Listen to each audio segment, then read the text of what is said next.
OKC has 2 wins on the season. Both those wins are against the Lakers, like you said. Preseason. But when you say AD goes out, Key goes, oh, because we talk about AD's always hurt. Like every game he goes down, and everybody just stops, and you're like, oh.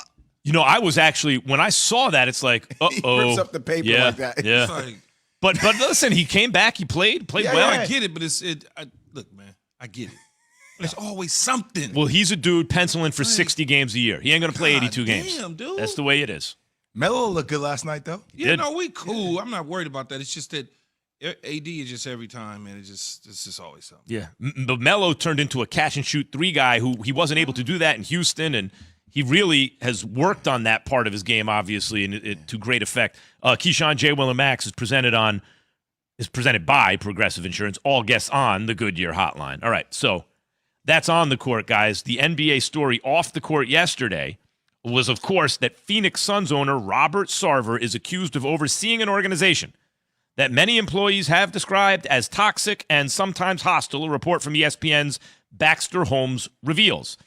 Holmes interviewed more than 70, that's 7 with a 0, 70 former and current Suns employees who have been part of the team throughout Sarver's 17-year tenure. According to the report, Sarver has used racially insensitive and lewd language repeatedly in the office and displayed conduct employees recount as inappropriate and misogynistic. Multiple current and former employees also told ESPN about conduct by other members of the Suns leadership team they felt contributed to the work environment. While none said Sarver was involved in those incidents, many felt that Sarver's own conduct contributed to a culture that affected how some other managers within the organization treated their employees. As I've said, fish rots from the head down, right? This culture starts at the top, usually. So there's a lot to get into here, guys. What were your first thoughts when you read the article? So I read through it multiple times. And first off, I have no room in my soul or heart for racism or misogyny.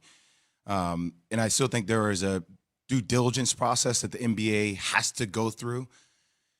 I've heard as a former player for years about jokes or things that Robert Sarver would say that would be extremely inappropriate.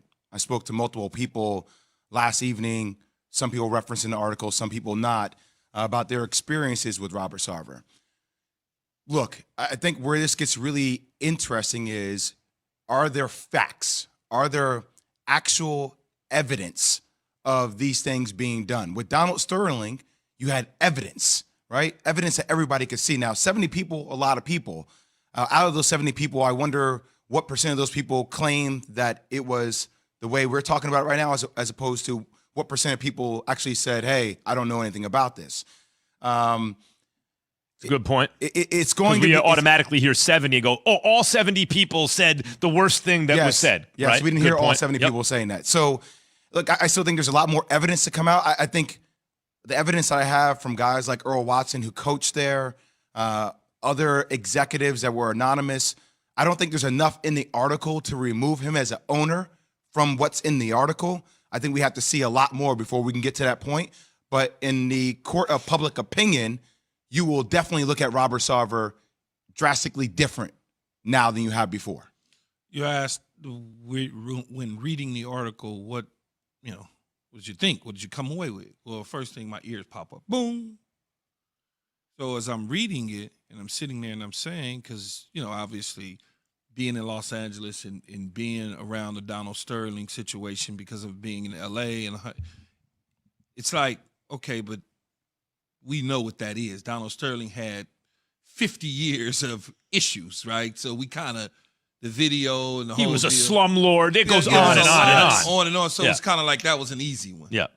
Then when you look at Jerry Richardson, former NFL owner of the Carolina Panthers, having been there, played for him, you can kind of see, oh, okay, this is what it is. So to me, that one was a little bit easy because there was a paper trail from settlements and lawsuits and things of that nature that had taken place at that point in time.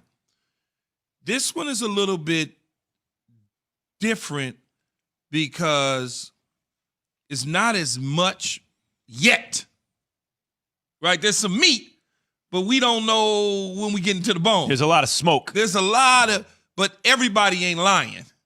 Everybody can't be lying and making the stories up, right? Some people feel a certain way on how they were handled, whether they were working with him in the past or whether they're current employers. They feel a certain way about how they've been treated.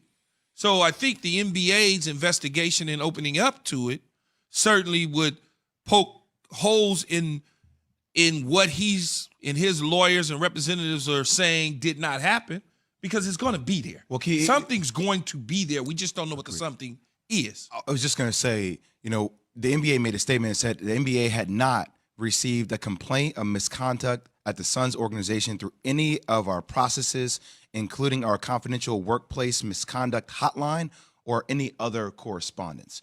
That's true. Let me say one thing about that. I agree. That's a good counter, right? Hey, no, we never got to us ever this entire time.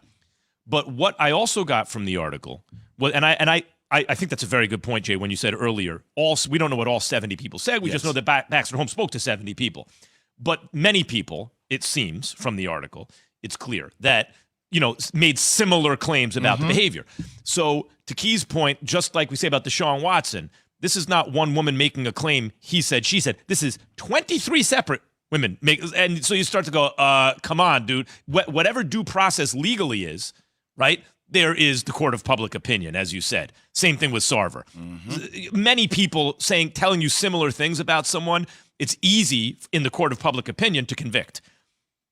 When you say the league hadn't gotten a complaint, in the article was people were afraid in the Suns organization to go to HR. Yes. Yeah, that's what I was going to say. And I can say that even if we can sit here now and say, well, the league is not the Suns' HR, to an employee who is disempowered, all this stuff is about power dynamics, right? Sarver's in charge. To an employee who doesn't have a lot of leverage and doesn't have a lot of power, people don't always distinguish in their mind, this authority is with the team, this authority is with the league. They just know, I can't say anything. If I go to, don't go to HR, under those conditions, people may not go to the league because they know, I saw someone try to take this to an authority to correct it, and they got in trouble, or it made it worse for them.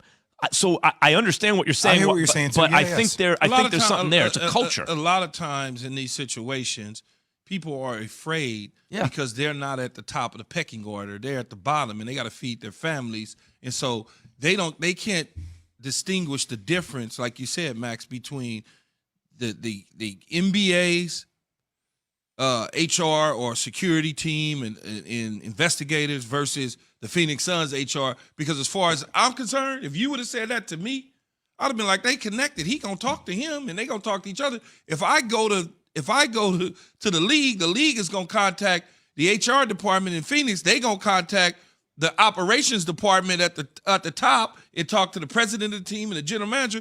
Now I'm gonna be in trouble. That's the way I would look at it. But here's where I get frustrated, because you have one Suns co-owner that told ESPN the level of misogyny and racism is beyond the pale. It's embarrassing as an owner. So it tells me it's not just lower level employees, it's people at the top that have some sort of clout, almost to the same degree as Robert Sarver, that have also been complicit by not reporting this to the NBA hotline. It's a good point, Jay. Another good point. Yep. So it's rotten from the head down. Man, look, this story is because the other partner probably doesn't want to say anything because he's a partner, and so he wants to keep his little piece. But also, or she if wants someone to keep has, her little piece. I think we all know in life people who can bully others or create a toxic environment. And if you say, yeah, but pin down one specific piece of behavior, maybe not one piece of behavior rises beyond the level where it's just blatant, right? But they all come close to it, close to the line, and it's everywhere. That can be a kind of pervasive, toxic feeling where an employee goes, well, do I go to HR? Do I go to the league with this? I go to Tom. Tom knows him. I'm not going to go to Sherry. Not exactly, she knows him. but he really probably shouldn't have said that. That's not a good thing. You know what I mean? And it adds up over time. I agree. I mean, it's also, it feels like there's a lot of cover for. Yeah, it doesn't mean you take a team away from the guy. Yeah, no, but it just feels like there's a lot of cover. So people are like, he's a racist, right? Because he said Nigger, right? Like that word in reference to to Jay? other players that have said it and Jay? they're setting it in a joking way. Jay? I don't have any room in my heart No. for that. Trust me. Yeah. I'm not down with that, right? No. I'm not. No, but in other words, you you spelled spelled racism. But hold on, I he just can want to also make then sure. say- go I ahead. want to make sure to clarify. The reason you just spelled the N-word was to make a distinction between the ER and the A. Is that why you spelled it out? Because we know you didn't say it. Like, in other words, he is repeating his claim is that he is repeating what other players what have other said. black players are Other saying. black But players when have you said. use ER, that sounds like he is not just repeating, but So using the word as a slur. Because my I thing don't is, know if he repeated ER. I don't know that either. I don't know that he repeated I don't know that ER. either. I think he just was okay. well, can I